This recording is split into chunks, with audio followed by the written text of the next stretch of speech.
Allô guys, j'espère que vous allez bien. Actuellement, ok, j'ai vu ce message et ce message, c'est cru, c'est direct, mais ça dit la réalité qui se passe en Haïti. Donc nous, dans nos mots, des fois on n'ose pas le dire, on regarde la souffrance qui se passe, on n'ose pas en parler, surtout nous de la diaspora, même nous, ceux en Haïti, on n'ose pas en parler parce qu'on est impuissant, parce que le pays est contrôlé par des personnes qui n'ont pas l'amour de ce pays-là, qui ne comprennent pas l'histoire de ce pays-là.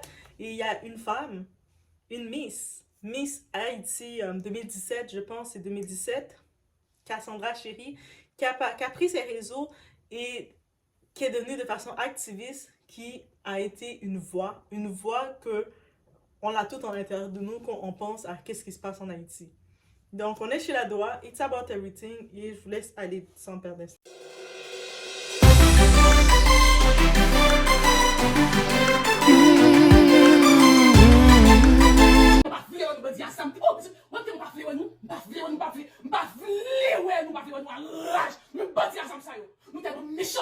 Si nous t'avons goumé, pour nous aider le peuple vraiment, si nous t'avons travaillé en faveur du peuple, et nos peuple nous va classer et prison nationale. Nous mettons, et parce que nous malins nous mettons dehors, et parce que nos bandits qu'on est pour nous, parler nous mettons dehors, nous va parler nous-mêmes. Même les bouches nous mettons dehors. Même Mulac nous mettons dehors, Mulac pour rouge. Nous mettons les politiciens dehors, nous disons à payer pour ça nous faire. Nous mettons les gens qui tuent le président dehors. Et puis la politique d'abord pour ton système d'appeler des peuples. Qui compte qui bon? Qui bon? Nous déchirons le peuple. Pour les pour aller pour quand nous mettons nous mourir déjà, on mourir tout une saloperie. Nous faisons trop mal. On va pas faire non avec nous, on va pas faire non avec le peuple. Et ici, le message est direct et fort. Elle s'adresse dans ce message aux bandits dans les rues. Les bandits dans les rues qui disent qu'ils font ça pour créer une révolution. Mais la révolution qu'ils créent, c'est qu'ils bloquent les écoles. Donc les enfants ne peuvent pas aller à l'école. Ils bloquent ils brisent les rues. Ils font les gens abandonner leur maison. Imaginez, vous êtes dans votre maison, vous avez bâti votre maison depuis des années, des décennies même, et vous êtes obligé de tout laisser la maison porte ouverte, de tout abandonner et de vous sauver. Pourquoi? Parce que des bandits ont décidé de prendre possession du quartier. Donc, c'est ça qui arrive. Ils font en sorte de créer une insécurité. On se rappelle que jusqu'à maintenant, l'aéroport international, c'est frêle. Donc, ça veut dire qu'on sait que n'importe quel pays, que ce soit dans le sud, dans le nord, occidentaux, peu importe le pays, c'est que le tourisme a besoin de... On a besoin de touristes dans un pays pour le développement. Eux autres, ils ont décidé de venir prendre possession, bloquer les routes pour bloquer l'aéroport ou bloquer certaines routes pour empêcher les gens de changer, d'aller dans d'autres départements. Ils ont décidé, par exemple, qu'ils vont voir leur voisin ou quelqu'un qui est en train de faire son petit commerce, qui est en train de vendre de quoi dans son quartier, pas pour être riche, juste pour survivre. Eux autres, ils vont prendre plaisir de venir le détruire, de venir détruire le tout, de venir taxer le monde. Et puis, sous prétexte, ils essaient de nous faire croire que c'est parce que, on fait ça, c'est pour le bien du pays, on fait ça parce qu'on veut, on veut faire quelque chose pour le pays. Alors que c'est pas vrai, là. C'est exactement cette Miss, elle a pris la parole pour le faire. On a eu beaucoup de Miss en Haïti, mais je l'ai vu passer sur les réseaux, mais j'en ai pas vu beaucoup qui ont pris la parole. Et on voit que oui, elle est très forte. Je sais, pour certaines personnes, ils vont se dire, oh, elle est très directe, très émotive. Mais quand on regarde la situation en Haïti, en 2024, on ressent toutes ces émotions-là. On ressent toutes que, même si on est originaire d'Haïti, on ne peut pas aller investir en Haïti. Même si on se dirait qu'on est là, on dit retourne chez toi, mais nous, on ne peut pas. Haïti, on peut même plus le considérer comme chez nous parce qu'on ne peut pas penser à investir là-bas. Même pour les vacances, vous savez, quand on a nos périodes estivales ou nos périodes de vacances, on voudrait se dire on va aller kiffer la plage, aller voir un peu la famille. On ne peut pas considérer cette destination.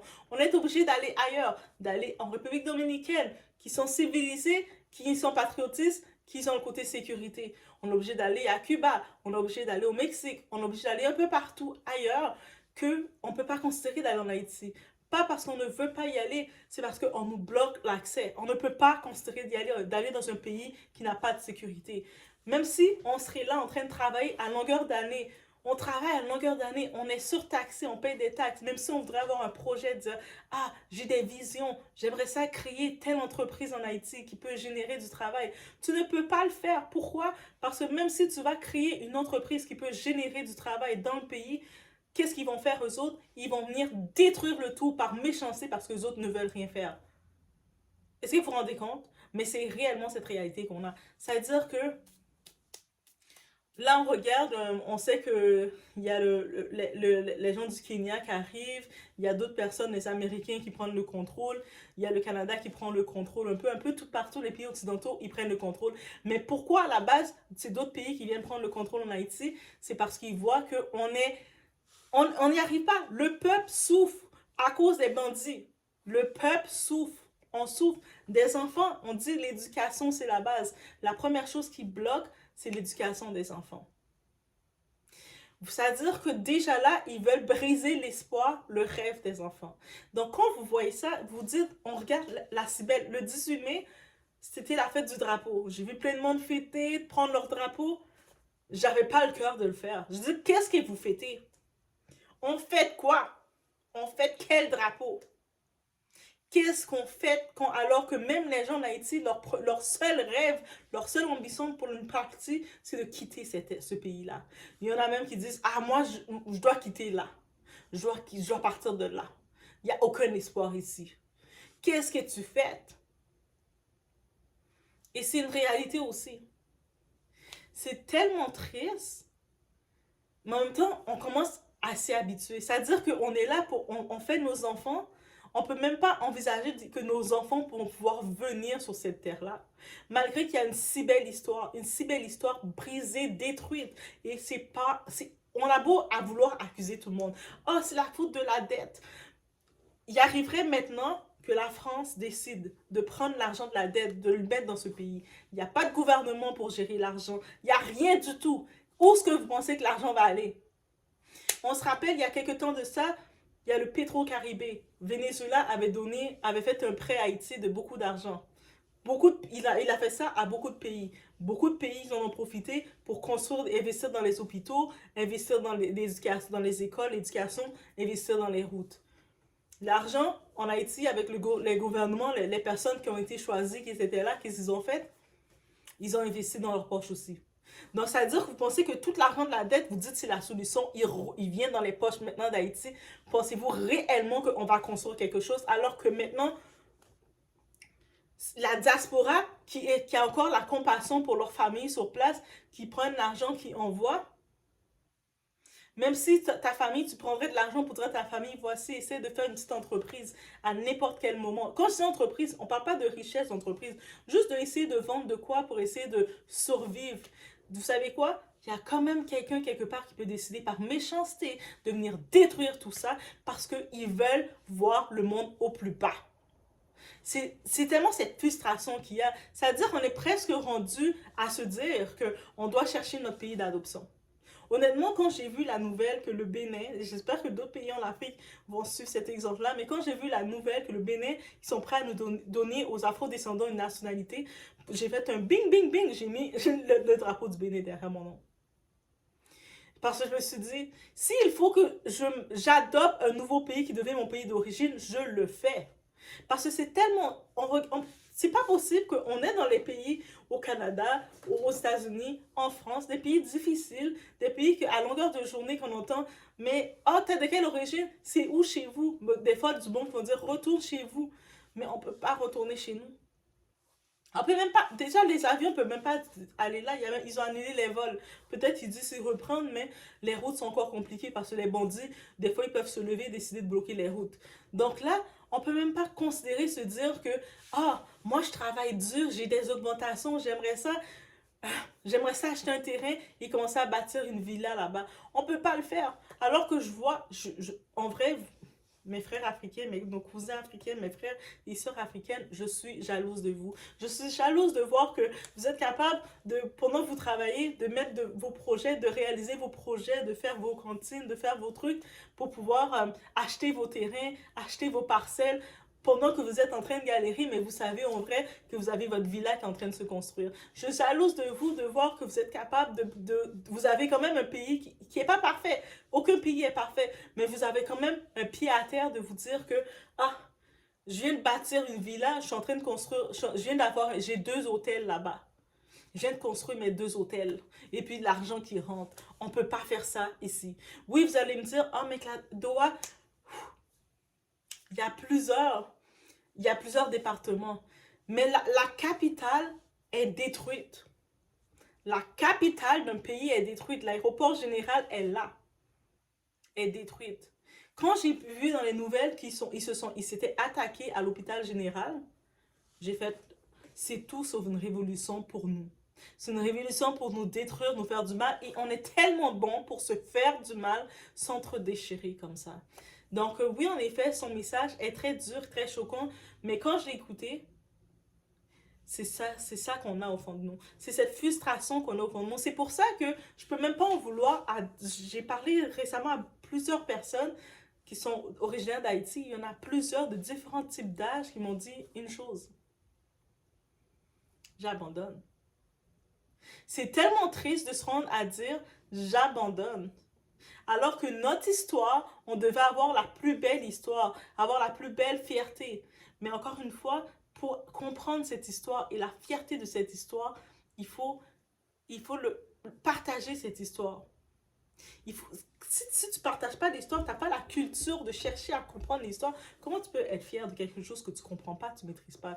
Et puis maîtriser, c'est pas juste prendre le drapeau et puis de temps en temps mettre un peu de musique et puis se bouger de partout et puis dire yes, yes, yes, Haïti. Non, c'est de réellement agir comme que tu aimes quelque chose. Quand tu aimes quelque chose, tu te comportes de la sorte. Tu dorlotes ce que tu aimes, tu cajoles ce que tu aimes, tu mets en haut ce que tu aimes. Actuellement, il n'y a pas ça chez Haïti. Et c'est tellement triste. Quand on regarderait nos parents qui ont travaillé pendant toute leur vie, ils attendaient le moment de leur retraite pour pouvoir dire « Ah, moi, j'allais profiter de mon soleil dans mon pays. » Ils ne peuvent pas le faire. Pourquoi ils ne peuvent pas le faire? Parce que regardez la situation. C'est-à-dire que nous, on grandit en sachant que c'est bloqué. On doit préparer déjà, nous, les enfants, on doit préparer notre plan à nous. On sait, ah, ça veut dire que dans ma retraite, je ne vais pas pouvoir aller en Haïti. Je ne peux pas envisager de construire une maison ou quoi que ce soit en Haïti parce que tu finis de prendre toute ta vie, de mettre de côté pour construire ta villa, que tu vas kiffer le bon temps dans un beau pays comme ça, dans le sud, mais tu sais que ta maison, ils vont venir la détruire. Et puis, soi-disant, c'est pour une révolution. Ceux qui avaient fait une révolution, vous savez, c'est qui? C'est ceux qui avaient qui avaient créé notre indépendance. Mais ceux actuellement, qu'est-ce qu'ils font? C'est pas une révolution. Quand tu commences à faire du mal aux gens dans les rues, tu fais du mal à tout le monde. Tu fais le monde fuir le pays. Après, et puis dans la même logique, ils disent « Ah, mais si on fait ça, c'est parce qu'il n'y a pas d'emploi. » Mais maintenant, on va aller dans la logique du 1+1.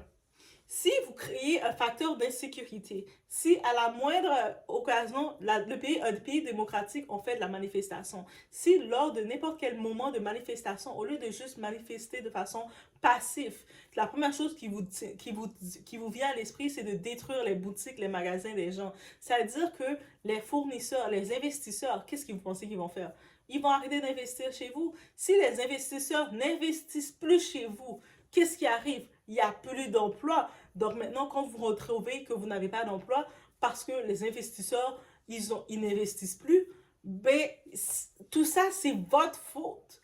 Si vous êtes dans votre pays, vous jetez tous les déchets à terre et vous vous plaignez, mais s'il y a tous les déchets à terre, c'est la faute du gouvernement. Mais toi, tous les déchets que tu continues d'assimiler et de jeter à terre, est-ce que tu te sens bien dedans? C'est tellement dans cette logique qu'il faut aller. J'ai tellement encore cette vision en tête de ce type. On était en auto, en train de... Vous savez, des fois qu'on est en auto, on fait les courses, on achète de quoi manger, on mange, on a tout mangé, bien mangé. Et là, le type, il tenait nos plats, il a ouvert la fenêtre, et puis il a tout jeté comme ça par la fenêtre. Et l'auto était en marche, sans même savoir si ces plats n'ont pas frappé la tête de quelqu'un.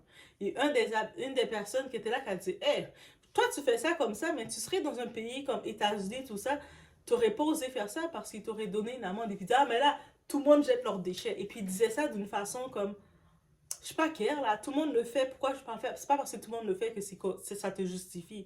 Et juste cette image-là de ce type-là, j'ai dû vomir dans ma gorge parce qu'il y a beaucoup de monde comme lui et beaucoup trop de gens comme lui qui sont insensibilisés à leur action.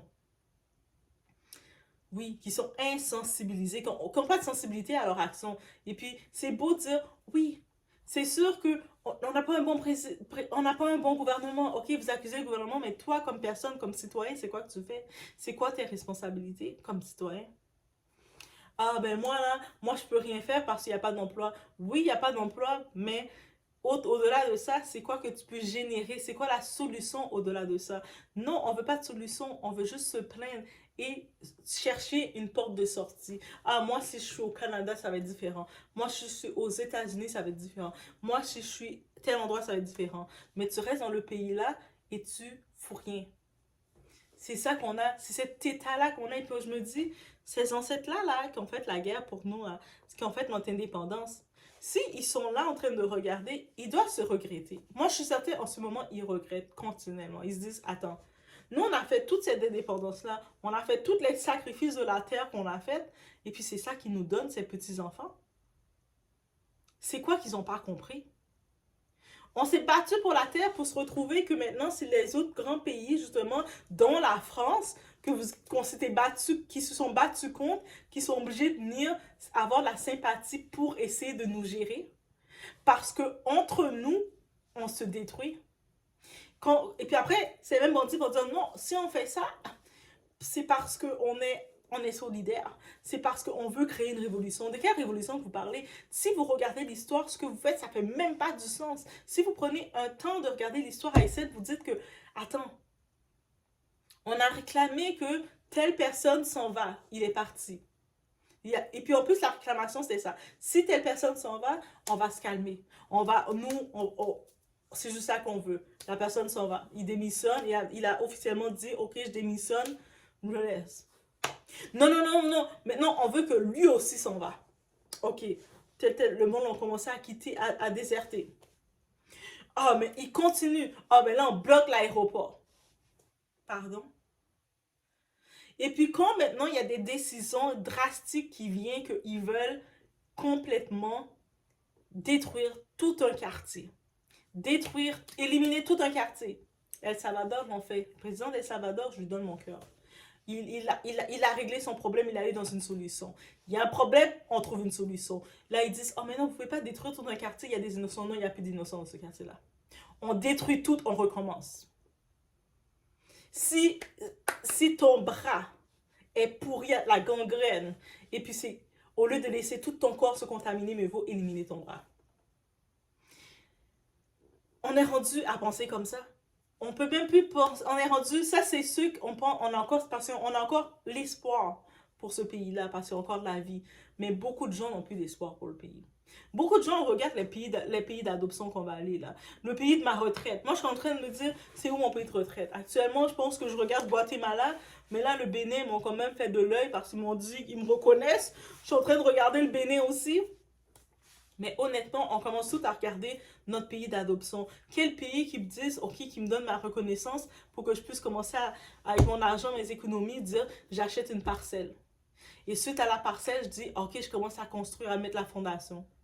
Et puis dans quelques années, je prends mes choses et je commence à faire des 6 mois. Des 6 mois, quand il fait froid ici dans le nord, je vais faire 6 mois là dans le chaud. Je vais comme ça et puis je reviens. On veut tout faire ça. Et rendu là, si on ne peut pas le faire que ce soit le pays d'origine, si le pays d'origine n'est plus fonctionnel, il est plus fonctionnel. Moi, je me dis des fois, leur façon d'agir, c'est comme leur mandat, ils disent, ils veulent que peut-être la France reprenne Haïti. Est-ce que c'est peut-être, ils veulent qu'Haïti redevienne une colonie, donc ils disent à la France, mais reprenez le pays. Comme, nous là, je sais pas qu'est-ce que nos ancêtres avaient là, mais reprenez-le. En vrai, c'est ça qu'ils sont en train de dire. De dire, on va tellement montrer on peut pas se gérer tout seul que reprenez notre pays. Reprenez le pays, qu'on devienne une colonie. Ça va devenir la colonie d'Haïti. Et ça va être aussi simple que ça. Parce que là, on est rendu, oui, Haïti, on peut plus être contrôlé tout seul. L'aéroport est fermé. Je me dis, mais quel pays qui va penser comme ça, qui va se dire, on ferme l'aéroport, on ferme l'option pour faire de l'argent, c'est les gens qui viennent dans un pays. Quand quelqu'un va en voyage dans un pays, il rapporte de l'argent au pays. Même si pour vous, ça semble, vous ne le comprenez pas, mais c'est ça. C'est pour ça que beaucoup de pays investissent dans le tourisme. Il y a même des gouvernements, là, ils payent des influenceurs pour aller faire pour faire des posts dans leur pays. Quand ils font des posts, ils leur donnent des compensations. Il y a même des hôtels qui payent des gens. Pourquoi vous pensez qu'ils font tout ça? C'est juste parce qu'ils font ça pour faire ça? Parce qu'ils savent que le tourisme rapporte au pays. Donc, quand ils voient quelqu'un parler de son tourisme, font des belles images, commencent à faire de tout, commencent à donner ses feedbacks, commencent à dire, regardez, une semaine en Haïti, une semaine tel endroit, vous pensez que c'est quoi? C'est-à-dire qu'un pays qui dit, nous, on ferme l'aéroport, on bloque tout. Ça fait du mal à qui? Aux États-Unis? Au Canada? À la France? Ou aux propres Haïtiens qui sont dans le pays, qui sont déjà la plupart de toutes les usines, les compagnies qui avaient en Haïti, la plupart ont fermé leurs portes. La plupart de tous les investisseurs, ils ont déserté. Parce que quand tu as ouvert ton épicerie dans un quartier et tu as vu que le peuple sont venus le piller, sont venus le détruire, mais ils n'ont pas, de source de gouvernement là, pour recommencer là, pour leur perte. Donc c'est comme une perte, c'est fini. Tous les employés qui étaient là, ils n'ont plus d'emploi. Aussi simple que ça. Eux autres, ils continuent de faire leur truc, ils reprennent leur argent dans leur haut investissement. Et toi, tu te retrouves, il n'y a plus d'emploi. Si tu étais dans cet emploi-là, mais tu n'as plus d'emploi. Aussi simple que ça. Mais c'est quoi la logique que les gens ne peuvent pas comprendre dans tout ça? C'est comme si, moi je trouve que c'est une logique simple, mais pour d'autres, c'est pas simple. Bref, ce message de notre Miss Cassandra Chérie, elle fait réagir. Elle parle avec son cœur. Peut-être c'est très fort, très puissant quand elle le parle, mais c'est ce qu'on pense. C'est l'état que c'est rendu. Elle s'adresse directement aux bandits, elle s'adresse directement à eux, de ce qu'ils font, comment ils détruisent le pays, comment ils peuvent penser que c'est du bon qu'ils font, comment ils peuvent se dire, moi je vais détruire la maison d'autrui, moi je vais chasser les gens de chez eux, je vais faire les gens briser leur petite entreprise du jour, et puis comment ils peuvent penser que c'est du bien qu'ils font? Comment? Comment? On fait ça parce qu'on veut la révolution. Quelle révolution? C'est contre qui tu fais ça? Je vous laisse sur ce. Je vous laisse sur ce. Laissez-moi savoir. Qu'est-ce que vous en pensez?